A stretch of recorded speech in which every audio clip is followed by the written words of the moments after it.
Hello, welcome back to PTSST class 7.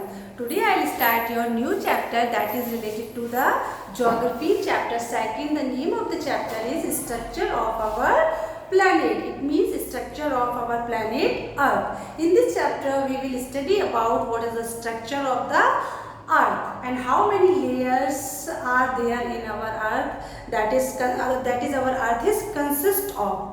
So before come on the chapter, we will discuss that our Earth is 4 to 5 billion years old.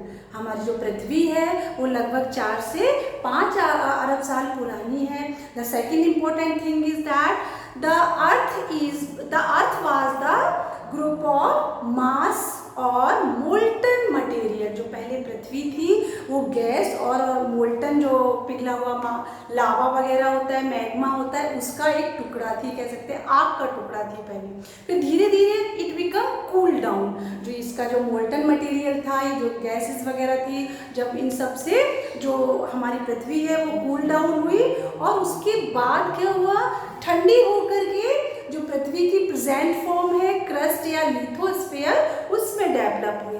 Lithosphere को हम स्थलमंडल भी कह सकते हैं. Now the next point that we will discuss is that the study of the structure of our earth is called geology. जो हमारी पृथ्वी की संरचना का अध्ययन है वो जियोलॉजी कहलाता है. और जो the scientist who study the structure of the earth are called geologist. जो पृथ्वी की संरचना का अध्ययन करते हैं वो क्या कहलाते हैं, भूगोलवेत्ता या geologist. Now the next topic we will discuss is that structure of our earth. In this heading we will discuss crust, mantle and core.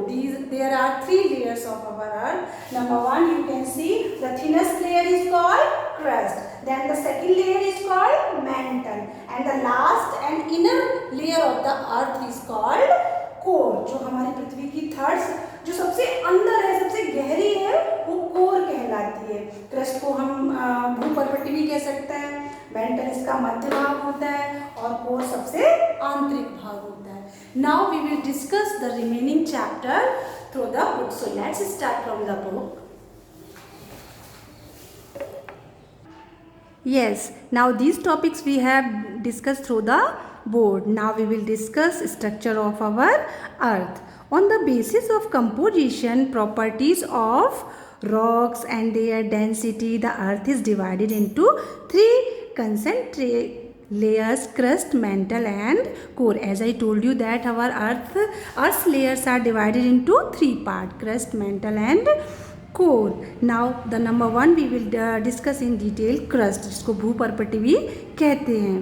The crust or lithosphere is the solid outermost layer of the earth composed of rocks and minerals. जो सब पृथ्वी का सबसे ऊपरी परत है वो क्या कहलाती है, क्रस्ट, या जिसको हम स्थलमंडल और लिथोस्फीयर कहते हैं, जिस पर हम रहते हैं. और आपकी नदियाँ, समुद्र, ये सब भी हमारे लिथोस्फीयर पर ही बने हुए हैं. Composed of rocks and minerals, जैसा कि मैंने आपको बताया जो अर्थ की फर्स्ट लेयर क्रस्ट है वो किस किस से मिलकर बनी है, रॉक्स और डिफरेंट टाइप्स ऑफ मिनरल्स से मिलकर के बनी है.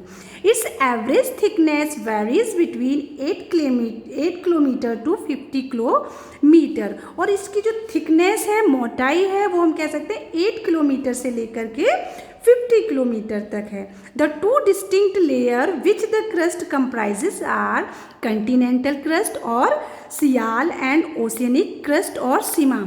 जो पृथ्वी है हमारी वो 2 प्रकार की लेयर से बनी, जो क्रस्ट है हमारी वो 2 प्रकार की लेयर से मिलके बनी है. The crust is comprises of 2 types. Number 1 is called Continental crust और सेकंड या सियाल जिसको कहते हैं, और जो ओशनिक क्रस्ट है जिसको सीमा कहते हैं. मैं आपको बताऊंगी कि जो कंटिनेंटल लेयर है, जो कंटिनेंटल क्रस्ट है, उसको सियाल कैसे कहते हैं, किसका ये फुल फॉर्म इसका क्या होता है, और ओशनिक क्रस्ट या इसको सीमा क्यों कहते हैं. ये पृथ्वी के तो अगर जो क्रस्ट है वो कितने पार्ट में डिवाइडेड, 2 पार्ट में. जो नंबर 1 है वो क्या कहलाता है, कंटिनेंटल क्रस्ट, और जो सेकंड पार्ट है वो ओशनिक क्रस्ट कहलाता है. आप पिक्चर में भी देख सकते हैं कि किस प्रकार से इसमें जो कंटिनेंटल क्रस्ट यानी कि जो ऊपर का पार्ट है ये सबसे कंटिनेंटल क्रस्ट है. और फिर इसके बाद जो समुद्र है, समुद्र जो है ना उसके ओशनिक, क्योंकि इसका नाम ही है ओशनिक क्रस्ट, तो हमारा जो समुद्र है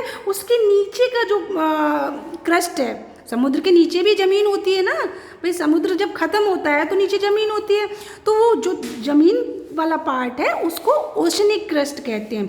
जो ओशनिक क्रस्ट है वो थोड़ा कम, उसकी जो लेयर है वो कम मोटी होती है, और जबकि कंटिनेंटल क्रस्ट की जो लेयर होती है वो ज़्यादा मोटी होती है। तो टोटल इसकी जो मोटा थिकनेस है वो कितनी होती है, 8 to 50 किलोमीटर होती है। नाउ फिर इसकी आप देख सकते हैं ये आपका कंटिनेंटल क्रस्ट है, ये ओशनिक क्रस्ट है, ये ओशन दिख रहा है आपको ग्रीन, ये ब्लू, फिर उसके नीचे की ये पार्ट क्या कहलाता है, पूरा ओशनिक क्रस्ट। नाउ जिसके लिए अब आप इसको सियाल क्यों कहते हैं, जो कंटिनेंटल क्रस्ट है उसको सियाल क्यों कहते हैं, इट कंसिस्ट ऑफ किस से मिलके बना है सियाल, ये सिलिका और एल्यूमिनियम से मिलके बना है। हम आगे भी डिस्कस करेंगे कि सियाल की फुल फॉर्म क्या है, silica, SI means silica and AL means aluminium. The Continental crust और सियाल constitutes the uppermost layer of the earth crust।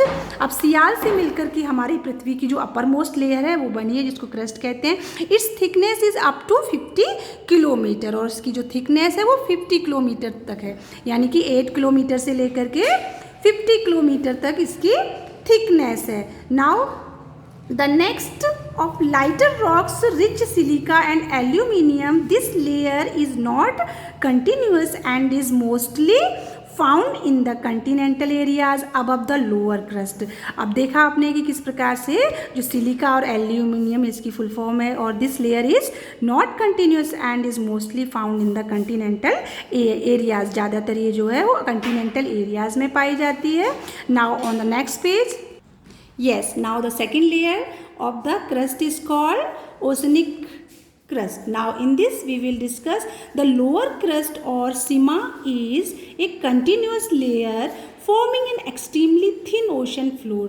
अब जो लोअर क्रस्ट है वो क्या कहलाती है, सीमा, जो किससे, अब सीमा की फुल फॉर्म क्या है, सिलिका एंड मैग्नीशियम, सिलिका और मैग्नीशियम से मिलकर बनी है। Is a continuous layer forming an extremely thin ocean floor, ये थिन ओशन फ्लोर बनाती है। It may range from a few metres to 10 kilometre in thickness, और इसकी जो मोटाई है वो कितनी होती है, इसकी जो थिकनेस है वो 10 किलोमीटर तक होती है। The main minerals of this layer are silica and magnesium. I told you that the main minerals that are found in lower crust of the earth are called silica and magnesium. Now the second layer we will discuss in the next video lecture. So thanks, keep study and keep learning. You can make your personal notes also. So thank you.